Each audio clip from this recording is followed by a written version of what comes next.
انا يسقط حكم العسكر. ايوه بنهتف ضد العسكر. بيشرفنا طبعا كلنا النهارده ان احنا نبقى جايين في بلدنا في مصر، عشان انا شويه ببقى قلقان من الفكره بتاعت انه احنا رايحين نفك الحصار عن بورسعيد. بورسعيد هي مصر، شعب بورسعيد هو شعب مصر، واللي بيحصل في بورسعيد هو اللي بيحصل في ميت بشار في الشرقيه، وهو اللي بيحصل في العمريه، والمتهم فيهم واحد. اللي بيقسم مصر هو واحد، اللي بيقسم مصر هو اللي احنا خرجنا من 25 يناير 2012 ننادي بسقوطه. اللي بيقسم مصر هو المجلس الاعلى للقوات المسلحه اللي مهتم انه يفرقنا كلنا. يسقط حكم العسكر. احنا النهارده هنا عشان نقول اللي بيحصل مع بورسعيد، واللي بيحصل في ميت بشار في الشرقيه، واللي بيحصل في العمريه ما بيعملش اي حاجه غير انه، واللي بيحصل في سينا، واللي بيحصل مع البدو، واللي بيحصل في النوبه ما بيعملش اي حاجه غير انه كل يوم بيزود جرائم المجلس العسكري. جريمه جديده، جريمه جديده مش هنسيبها تمر بدون عقاب. جريمه جديده معاها ما نقدرش نقول ان هيبقى في خروج امن. مفيش في مصر خروج امن لمجرم. المجرم هيتحاسب. القصاص القصاص. بالقرآن الراس بالراس. القصاص القصاص. بالقرآن الراس بالراس.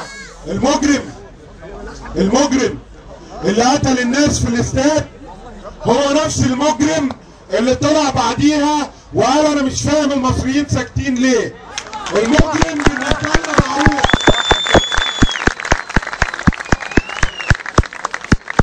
المجرم بالنسبه لنا معروف، والمجرم مش هو مدير الامن، والمجرم مش المحافظ، والمجرم مش وزير الداخليه. ومش هنقعد كل مره نسيب الحمار ونمسك في البردعه.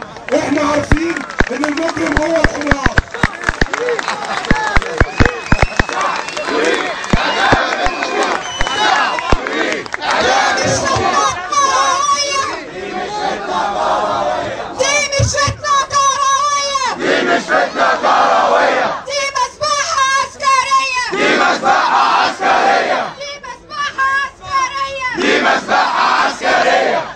اللي بيحصل الحمار المشيط طبطاوي.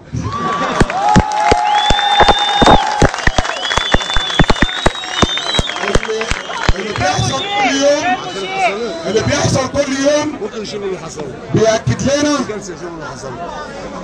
لا والله اللي بيحصل كل يوم بيأكد لنا ان احنا بيأكد لنا ان احنا قوتنا بتزيد.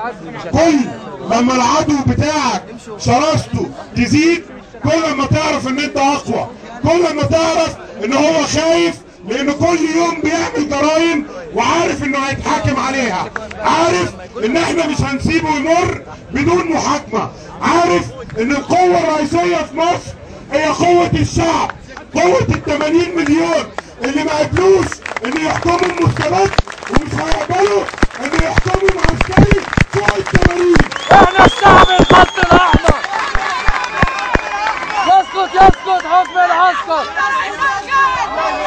احنا الشعب الخط الاحمر. مصر ايوه بنهتف ضد العسكر. ايوه بنهتف ضد العسكر. يسقط حكم العسكر. مصر مش هنقبل انها تتقسم وتبقى 100 حته. مصر مش هتبقى مسلمين ومسيحيين. مصر مش هتبقى بورسعيد والشرقيه واسكندريه. مصر